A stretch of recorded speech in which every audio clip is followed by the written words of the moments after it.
ಮಲೆನಾಡು ಯಾವಾಗಲೂ ಕೂಡ ಸಾಂಸ್ಕೃತಿಕ ಪರಂಪರೆಗೆ ಮುಕುಟ ಇದ್ದಂಗೆ. ಈ ಕಂಬಳ ಶಿವಮೊಗ್ಗ ಜಿಲ್ಲೆ, ಚಿಕ್ಕಮಗಳೂರು ಜಿಲ್ಲೆ ಈ ಎರಡೂ ಜಿಲ್ಲೆಯಲ್ಲೂ ಕೂಡ ಮೊದಲನೇ ಬಾರಿ ಆಗ್ತಾ ಇರೋಂಥ ಕಂಬಳ. ಬಹಳ ಜನಕ್ಕೆ ಕಂಬಳ ಹೇಗಿದೆ ಅಂತ ನೋಡಿರಲಿಕ್ಕಿಲ್ಲ ಶಿವಮೊಗ್ಗ ಮತ್ತು ಚಿಕ್ಕಮಗಳೂರು ಜನ. ಈಗಾಗಲೇ ಕಾಂತೇಶ್ ಹೇಳ್ದಂಗೆ 8 ಲಕ್ಷ ಜನಕ್ಕಿಂತ ಕಡಿಮೆ ಜನ ಸೇರಲಿಕ್ಕಿಲ್ಲ. ಎಲ್ಲ ವ್ಯವಸ್ಥಿತವಾಗಿ ಮಾಡಬೇಕು ಅಂತ ಎಲ್ಲ ಇಲಾಖೆಯೂ ಕೂಡ ಅವ್ರಿಗೆ ಪೂರ್ಣ ಸಹಕಾರ ಈಗಾಗಲೇ ಕೊಟ್ಟಿದ್ದಾರೆ. ಈಗಾಗಲೇ ಮಾನ್ಯ ಮಧು ಬಂಗಾರಪ್ಪನವರು, BY ರಾಘವೇಂದ್ರರವರು, ನಮ್ಮ ಜಿಲ್ಲೆಯ ಪ್ರಮುಖರುಗಳು ಇದಕ್ಕೆ ಪೂರ್ಣ ಸಹಕಾರ ಕೊಡ್ತೀನಿ ಅಂತಲೂ ಕೂಡ ಹೇಳಿದ್ದಾರೆ.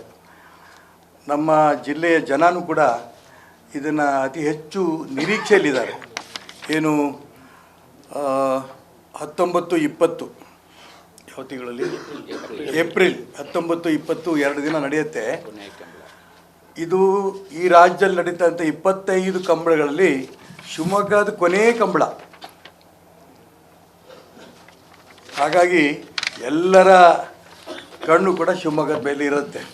ಹಾಗಾಗಿ ಉತ್ಕೃಷ್ಟವಾಗಿ ಈ ಒಂದು ಕಾರ್ಯಕ್ರಮ ನಡೆಸಬೇಕು ಅನ್ನೋಂಥ ಅಪೇಕ್ಷೆಯಿಂದ ನಾವೆಲ್ಲರೂ ಕೂಡ ಅವ್ರಿಗೆ ಪೂರ್ಣ ಸಹಕಾರ ಕೊಡ್ತಾ ಇದ್ದೀವಿ. ಇದು ಅದಕ್ಕೋಸ್ಕರ 10ನೇ ತಾರೀಕು ಸೋಮವಾರ ಮಧ್ಯಾಹ್ನ 3 ಗಂಟೆಗೆ ಶಿವಮೊಗ್ಗ ಭದ್ರಾವತಿ ನಗರದ ಮಾಚೇನಹಳ್ಳಿ ತುಂಗಭದ್ರಾ ಜಂಕ್ಷನ್ ಅಲ್ಲಿ ನಮ್ಮದೊಂದು ಪೆಟ್ರೋಲ್ ಬಂಕ್ ಇದೆ. ನಿಮಗೆ ಸುಲಭವಾಗಿ ಅರ್ಥ ಆಗೋಕ್ಕೆ ಕೇಳೋದಕ್ಕೆ, ನಮ್ಮದು ಜಯಲಕ್ಷ್ಮಿ ಪೆಟ್ರೋಲ್ ಬಂಕ್ ಇದೆ. ಆ ಜಯಲಕ್ಷ್ಮಿ ಪೆಟ್ರೋಲ್ ಬಂಕಿನ ಸುತ್ತಲೂ ಇರೋಂಥ ಎಷ್ಟು ಎಕರೆ? 16 ಎಕರೆ ಭೂಮಿ ಏನಿದೆ, ಆ 16 ಎಕರೆ ಭೂಮಿ ಪೂರ್ಣ ಅಲ್ಲಿ ಎಷ್ಟು ಸ್ಟಾಲ್ಗಳು ಬರುತ್ತೆ, ಏನೇನಾಗುತ್ತೆ ಎಲ್ಲವೂ ಕೂಡ ಇನ್ನೂ ನನಗೂ ಗೊತ್ತಿಲ್ಲ. ಅವ್ರು ಹೇಳ್ತಾ ಇದ್ದಾರೆ ಇಷ್ಟು ಜೋರಾಗುತ್ತೆ ಅಂತ. 10ನೇ ತಾರೀಕು ನೀವು ಬಂದಂಥ ಸಂದರ್ಭದಲ್ಲಿ ಪೂರ್ಣ ವಿವರಣೆ ಕೊಡ್ತಾರೆ. ನಮಗೆಲ್ಲರೂ ಊಟನೂ ಹಾಕ್ತಾರೆ ಅಂತ ಕಾಣುತ್ತೆ. ಹಾಕ್ತಿರಲ್ಲ? 3 ಗಂಟೆ ಅಂತ ಊಟ ಹಾಕ್ತೀರಿ?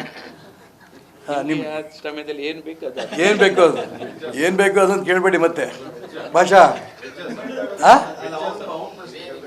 ವೆಜ್ಜು, ನಾನು ವೆಜ್ಜು, ನೀನು ನಾನ್ ವೆಜ್ಜು, ಎರಡೂ ಸಿಗತ್ತೆ.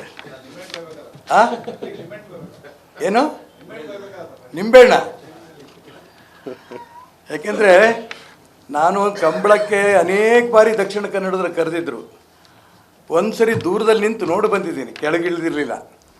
ಆದರೆ ಈಗ ಇವ್ರದೆಲ್ಲ ಉತ್ಸಾಹ ನೋಡಿದ ನಂತರ 25ನೇ ಕಂಬಳನೂ ಕೂಡ ಆಗ್ತಾ ಇರೋದು, ಕೊನೆ ಕಂಬಳ ಆಗ್ತಾ ಇರೋದ್ರಿಂದ ಶಿವಮೊಗ್ಗ ಜನ ಇದನ್ನು ಯಾಕೆ ಇಷ್ಟು ಮುಂಚೆನೇ ನಾವು ಈ ಒಂದು ಪ್ರಚಾರ ಮಾಡ್ತಾ ಇದ್ದೀವಿ ಅಂದರೆ, ಆ ಒಂದು 19-20 ಏನು ಏಪ್ರಿಲ್ 2 ದಿನ ಖಾಲಿ ಇಟ್ಕೋಬೇಕು ಅವರು.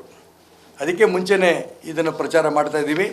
ಮತ್ತು 10ನೇ ತಾರೀಕು, ಬರೋ 10ನೇ ತಾರೀಕು ಇದ್ರ ಗುದ್ಲಿ ಪೂಜೆ ಕೂಡ ಆಗುತ್ತೆ. ಎಲ್ಲ ಅವರು ಅನೇಕ ಹಿರಿಯರ ಹೆಸರು ಹೇಳಿದ್ರು, ಅವರೆಲ್ಲರೂ ಬರ್ತಾ ಇದ್ದಾರೆ. ತಾವೆಲ್ಲರೂ ಕೂಡ ಆ ಒಂದು ಗುದ್ಲಿ ಪೂಜೆ ಕಾರ್ಯಕ್ರಮಕ್ಕೆ ಬರಬೇಕು. ಮತ್ತು ಅಲ್ಲಿಂದ ಏನೇನು ಬೆಳವಣಿಗೆಗಳಾಗ್ತಾ ಹೋಗುತ್ತೆ ನಿಮ್ಗೆ ಆಗಾಗ್ಗೆ. ಯಾಕೆಂದರೆ ಇದು ನಾವು ಫೆಬ್ರವರಿ 10ಕ್ಕೆ ನಿಮ್ಗೆ ಕರಿತಾ ಇರೋದು.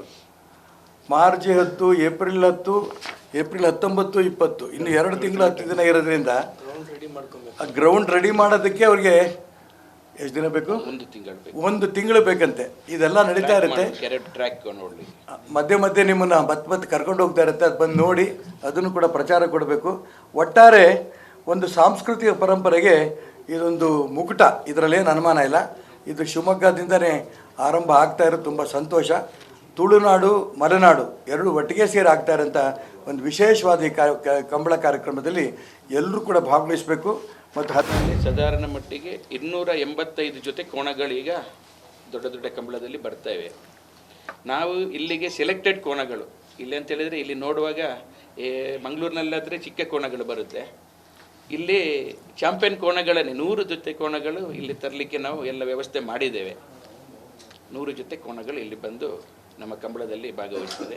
ಅತಿ ಹೆಚ್ಚು ಓಡುವಂಥ ಕೋಣಗಳು, ಅತಿ ಡಿಸಿಪ್ಲಿನ್ ಇರುವಂಥ ಕೋಣಗಳನ್ನು ನಾವು ಕಳಿಸ್ತೇವೆ.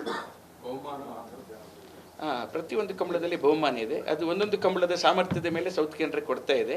ಇಲ್ಲಿ ವಿಶೇಷವಾಗಿ ಬಹುಮಾನವನ್ನು ಕೊಡಬೇಕಂತ ನಾವೆಲ್ಲ ನಿರೀಕ್ಷೆಯಲ್ಲಿದ್ದೇವೆ, ಕೊಡ್ತೇವೆ. ಇಷ್ಟು ದೂರ ಬರ್ತಾರೆ, ಅವರಿಗೊಂದು ವಿಶೇಷವಾದ ಬಹುಮಾನ. ಯಜಮಾನರುಗಳಿಗೆ, ಕೋಣಗಳಿಗೆ ಪ್ರಥಮ ಆದ್ಯತೆ ಕಂಬಳದಲ್ಲಿ ಅಂತೇಳಿದರೆ ಅವರು ಮಲೆನಾಡಿನಲ್ಲಿ ಕೋಣ ಇಲ್ಲವಲ್ಲ ಸರ್ ಯಾರ್ದು? ಗೊತ್ತಿಲ್ಲ ಅವ್ರಿಗೆ ಮಲೆನಾಡಲ್ಲಿ ಕೋಣ ಇಲ್ಲ ಅಂತ ಅನ್ಕೊಂಡ್ಬಿಟ್ಟಿದ್ದಾರೆ. ನಿಮ್ಮ ಕೋಣವನ್ನು ಕೊಂಡೋಗಿ ನಾವು ಟ್ರಯಲ್ ಮಾಡಿದ್ದು ಎಷ್ಟು ಇತಿಹಾಸ ಇದೆ. ಸೀತಾ ನದಿಯಿಂದ ಕೊಂಡೋದದಿದೆ, ಸುಬ್ರಹ್ಮಣ್ಯದಿಂದ ಕೊಂಡೋದದಿದೆ, ಆಗಿದೆ. ಒಳ್ಳೊಳ್ಳೆ ಕೋಣಗಳು ಬಂದಿದೆ. ಸೀತಾ ನದಿಯಿಂದ ಕೊಂಡೋದ ಕೋಣಗಳು ತುಂಬ ವರ್ಷದ ಮೊದಲೇ. ಅದೆಲ್ಲ ಸೌತ್ ಕೇಂದ್ರ, ಮಂಗಳೂರು, ಉಡುಪಿ, ದಕ್ಷಿಣ ಕನ್ನಡ ಓನರ್ಸ್ಗಳಿದ್ದೇವೆ ನಾವು. ಅದಕ್ಕಾಗಿ ಸಾಕುವವರು ಕಂಬಳಕ್ಕಂತಲೇ ಕೋಣ ಸಾಕ್ತಾರೆ. ಈಗ ವ್ಯವಸಾಯಕ್ಕೆ ಕೋಣ ಸಾಕೋದು ಕಡಿಮೆ. ಈಗ ಕೋಣ ಅಂತ ನೋಡ್ಲಿಕ್ಕಿರೋದು ಕಂಬಳದ ಕೋಣಗಳೇ ನೋಡ್ಲಿಕ್ಕಿರೋದು ಈಗ. ಏನು ಸರ್? ಇಲ್ಲ ಭಾಳ ಆಲೆಮನೆ ಕೋಣ ಇಲ್ಲ ಈಗೆಲ್ಲ ಭಾಳ ಕಡಿಮೆ ಆಗಿದೆ. ಈಗ ಕಂಬಳಕ್ಕೆ ಅಂತಲೇ ಸಾಕುವವರು ಇದೆ. ಅದಕ್ಕೆ ಬೇರೆ ವ್ಯವಸಾಯದ ಕೆಲಸ ಇಲ್ಲ. ವ್ಯವಸಾಯ ಅಂತ ಹೇಳಿದ್ರೆ ಒಂದು ಜುಲೈ ತಿಂಗಳಲ್ಲಿ ಮಳೆ ಬೀಳುವ ಟೈಮಲ್ಲಿ ಅದನ್ನೊಂದು ವಾರ್ಮ್ ಅಪ್ಪಿಗೋಸ್ಕರ ಗದ್ದೆ ಉಳುಮೆ ಮಾಡ್ತಾರೆ. ಉಳುಮೆ ಮಾಡಬೇಕು. ಅದರಲ್ಲಿ ಸಂದೀಪ್ ಶೆಟ್ಟಿ ಅವರು ದೊಡ್ಡ ಕೋಣದ ಯಜಮಾನ್ರೆ ಅವರು ಸಿದ್ದಕಟ್ಟೆ ಕಂಬಳದ ವ್ಯವಸ್ಥಾಪಕರು. ಪ್ರಥಮ ಕಂಬಳವನ್ನು ಮಾಡಿದ್ದೆ ಅವರು ಸೌತ್ ಕೇಂದ್ರದಲ್ಲಿ. ನಾವು ಕಂಬಳ ಸಮಿತಿ ಇದೆ ಅದು. ಸಮಿತಿ ನಮಗೆ ಲೀಸ್ಟ್ ಕೊಡ್ತದೆ ಯಾವ ವೀಕಲ್ಲಿ ಯಾವ್ದು ಕಂಬಳ ಮಾಡಬೇಕು ಅಂತೇಳಿ. ಅದಕ್ಕೆ ಒಂದು ಪ್ರೋಟೋಕಾಲ್ ಇದೆ. ಅಲ್ಲ, ಎಲ್ಲರಿಗೂ ಈಗ ವೆಲ್ಕಮ್ ಲೆಟರ್ ಕಳಿಸಿದ್ದೇವೆ. ಅವರಂತೇಳಿ ಈಗ ಸೆಲೆಬ್ರಿಟಿ ಆದ ಕಾರಣ ಒಪ್ಕೊಂಡಿದ್ದಾರೆ. ಇನ್ನು ಆ ಟೈಮಲ್ಲಿ ಏನು ಅವರ ಟೈಮಿಂಗ್ ನೋಡಿ ನಮಗೆ ಪ್ರೋತ್ಸಾಹವನ್ನು ಕೊಡ್ತೇನೆ ಅಂತ ಹೇಳಿದ್ದಾರೆ. ಶಿವಮೊಗ್ಗದ ವಾತಾವರಣ ಮಂಗಳೂರಿಗಿಂತಲೂ ಒಳ್ಳೇದಂತ ಅನಿಸುತ್ತೆ ಈಗ ನೋಡುವಾಗ. ಕೋಣಗಳಿಗೆ ಚಳಿ ಬೇಕು ಜಾಸ್ತಿ. ಚಳಿ ಇದ್ರೆ ಕೋಣಗಳು ಸ್ಪೀಡ್ ಓಡುತ್ತೆ.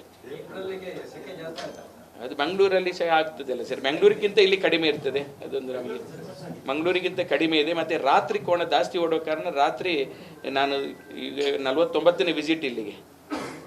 ರಾತ್ರಿಯ ಭಾಳ ಒಳ್ಳೆಯ ರೀತಿಯ ಹವಾಮಾನ ಇದೆ. ಮತ್ತು ನೀರು ಸೌತ್ ಕೇಂದ್ರಕ್ಕೆ ಈಗ ಬೆಂಗಳೂರಿಗೆ ಭಾಳ ಕಷ್ಟ ಆಗಿದೆ ಅವರಿಗೆ. ಅಂತೇಳಿದ್ರೆ ನೀರು ಇಲ್ಲಿಂದಲೇ ಕೊಂಡೋಗ್ಬೇಕಾಗಿ ಬಂತು ಕೋಣಗಳಿಗೆ ಕುಡಿಯುವಂಥದ್ದು. ಅವರು ಬಿಸ್ಲರಿ ನೀರು ಕೊಡಲಿಕ್ಕೆ ಸಹ ಕೇಳಲಿಲ್ಲ ಕೋಣದ ಯಜಮಾನರು. ಮಂಗಳೂರಿಂದ ಎಷ್ಟೇ ಟ್ಯಾಂಕರನ್ನು ಅಶೋಕ್ ರೈ ಹಾಗೂ ಪ್ರಕಾಶ್ ಶೆಟ್ಟಿ ಅವರು ನಮ್ಮ ಗೌರವಾಧ್ಯಕ್ಷರಾಗಿದ್ದಾರೆ. MRG ಗ್ರೂಪ್ ಅವರು ಇತಿಹಾಸವನ್ನೇ ಸೃಷ್ಟಿಯಾಯಿತು. 7 ಲಕ್ಷಕ್ಕಿಂತ 8 ಲಕ್ಷ ಜನ ಅಲ್ಲಿ ವೀಕ್ಷಣೆ ಮಾಡಿದರು. 12 ಗಂಟೆ ರಾತ್ರಿ ನಂತರ ಸಿಟಿಯೊಳಗೆ ಎಂಟ್ರಿಯೇ ಕೊಡಲಿಲ್ಲ ಯಾರಿಗೂ. ಅಂಥ ಪರಿಸ್ಥಿತಿ ಬಂತು. ಅದಕ್ಕೆ ಇದು ಬೆಳಿಗ್ಗೆ ಶನಿವಾರ ಬೆಳಿಗ್ಗೆ ಸ್ಟಾರ್ಟ್ ಆಗುತ್ತೆ. ಮತ್ತು ಆದಿತ್ಯವಾರ ಒಂದು 5 ಗಂಟೆವರೆಗೆ ನೆರವೇರಿಸುವಂಥ ನಾವು ಕಂಟಿನ್ಯೂಸ್ ಸಾಂಸ್ಕೃತಿಕ ಕಾರ್ಯಕ್ರಮಗಳಿವೆ. 5 ಗಂಟೆ ಭಾನುವಾರ 5 ಗಂಟೆ, ಸಾಯಂಕಾಲ 5 ಗಂಟೆ, ಬೆಳಿಗ್ಗೆ 9ರಿಂದ ಸಂಜೆ 5 ಗಂಟೆವರೆಗೆ ಮಾಡಬೇಕು. ಇಲ್ಲ, ಟಿಕೆಟ್ ಇಲ್ಲ ಸರ್, ಫ್ರೀ ಶೋ. ಎಲ್ಲ ಸ್ಟಾಲ್ಗಳು ಬರುತ್ತೆ. ಸಾಂಸ್ಕೃತಿಕ ಕಾರ್ಯಕ್ರಮಕ್ಕೆ ವೇದಿಕೆ ಬೇರೆ ಇರುತ್ತೆ. 200 ಅಡಿ ಉದ್ದ, 140 ಅಡಿ ಅಗಲದೊಂದು ಸಾಂಸ್ಕೃತಿಕವಾಗಿ ಕಾರ್ಯಕ್ರಮನ ಇಟ್ಕೊಂಡಿದ್ದೇವೆ. ಗುರುಕಿರಣ್ ಬರ್ತಾ ಇದ್ದಾರೆ, ಅವರ ಕಾರ್ಯಕ್ರಮ ಇದೆ. ಮತ್ತು ಆಳ್ವಾಸ್ ಸಂಸ್ಥೆಯಾದಂಥ ಡಾಕ್ಟರ್ ಮೋಹನ್ ಆಳ್ವಾರ್ ನಮ್ಮ ಗೌರವಾಧ್ಯಕ್ಷರಾಗಿದ್ದಾರೆ. ಆಳ್ವಾಸ್ ಇದು ಸಾಂಸ್ಕೃತಿಕ ಕಾರ್ಯಕ್ರಮ ನಡೆಯಲಿಕ್ಕಿದೆ. ಮತ್ತು ತುಂಬ ಆರ್ಟಿಸ್ಟನ್ನು ಈಗಲೇ ರೀಚ್ ಆಗಿದ್ದೇವೆ. 10 ತಾರೀಕಿನ ನಂತರ ಅದರ ಎಲ್ಲ ರಿಪೋರ್ಟನ್ನು ನಾವು ಕೊಡ್ತೇವೆ. ಮೋಹನ್ ಆಳ್ವಾರ್ ನಮ್ಮ ಇಲ್ಲ, ಅವರ ತಂದೆ ಕಂಬಳದ ಭೀಷ್ಮ ಅಂತ ಕರಿತೀವಿ ನಾವು.